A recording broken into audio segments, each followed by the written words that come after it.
గత రాత్రి 11:30కి night 11:30కి Jeedimetla police స్టేషన్కి ఒక సమాచారం వచ్చింది. ఆ సమాచారం మేరకు జీడిమెట్ల పరిధిలో ఉన్న ఇది లాల్ బహదూర్ నగర్ ఈ ఏరియాలో ఒక ఇంట్లో ఒక స్త్రీ హత్యకు గురైందనే సమాచారం వచ్చింది. దాంతో ఇమీడియట్ గా SHO జీడిమెట్ల అండ్ స్టాఫ్ వచ్చి పరిశీలించగా 39 సంవత్సరాల వయసున్న అంజలి అనే మహిళ చనిపోయి కనిపించింది. తర్వాత ఆ మృతికి సంబంధించిన కారణాలు మా సిబ్బంది ఇన్వెస్టిగేట్ చేయగా ఆరా తీయగా తెలిసింది ఏంటంటే ఈవిడికి 2 కూతుర్లు ఉన్నారు. ఒక కూతురు వయసు 16 సంవత్సరాలు. ఆ అమ్మాయి పేరు తేజశ్రీ.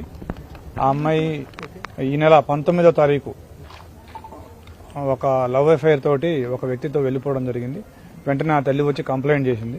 వెంటనే ఆ అమ్మాయిని మళ్ళీ 20వ తారీఖే మా జిడిమెట్ల పోలీసు వారు అమ్మాయిని ఆ వ్యక్తిని కనిపెట్టి ఇమీడియట్ గా ఆ అమ్మాయిని ఆ తల్లికి హ్యాండ్ ఓవర్ చేయడం జరిగింది.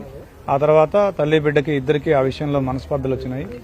ఆ అమ్మాయి తేజశ్రీ ఎవరైతే ఉందో ఆ అమ్మాయి తల్లిని ఎట్లాగైనా అడ్డు తొలగించుకోవాల్సిందే, నేను ఆ అబ్బాయిని పెళ్లి చేసుకోవాలంటే అని చెప్పేసి ఆ అబ్బాయి ఎవరైతే ఆ అమ్మాయి ప్రేమించిన అబ్బాయి ఉన్నాడో శివ, ఇతను కట్టంగూరులో ఉంటాడు, నల్లగొండ జిల్లా. ఆ శివాన్ని పిలిచి తన తల్లిని హత్య చేయవలసిందిగా పురికొల్పింది.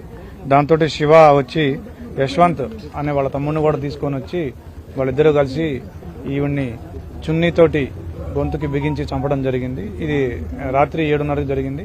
వెంటనే మాకు 11:30కి సమాచారం రాగానే ఇమీడియట్ గా FIR కూడా చేసినాము. So we are investigating it, we will catch the accuse. Shiva వాళ్ళ తమ్ముడు ఉన్నాడు. శివ వాళ్ళ తమ్ముడు యశ్వంత్ ఉన్నాడు. అతనికి 17 years. ఏం చేస్తుంటారు సార్ శివ ఇతను ఇంటర్మీడియట్ చదువుతున్నాడు. యశ్వంత్ కూడా చదువుకుంటున్నాడు. వీళ్ళిద్దరికి ఇన్స్టాలో పరిచయం చెప్తా ఉన్నారు. కేవలం హత్య చేయాలనే ప్లాన్ అది మాకు తెలియదు సార్. హత్య చేయాలనే ప్లాన్ తోనే శివ ఇక్కడికి వచ్చాడు సార్. యా, మాకు తెలిసిన సమాచారం మేరకు ఆ అమ్మాయి పురికొల్పడం వల్లనే రెచ్చగొట్టడం వల్లనే అతను వచ్చినట్టుగా అనిపిస్తా ఉంది. శివ కట్టంగూరులో ఉంటాడు. శివ వాళ్ళ తల్లిదండ్రులు నల్గొండలో ఉంటారు. Thank you.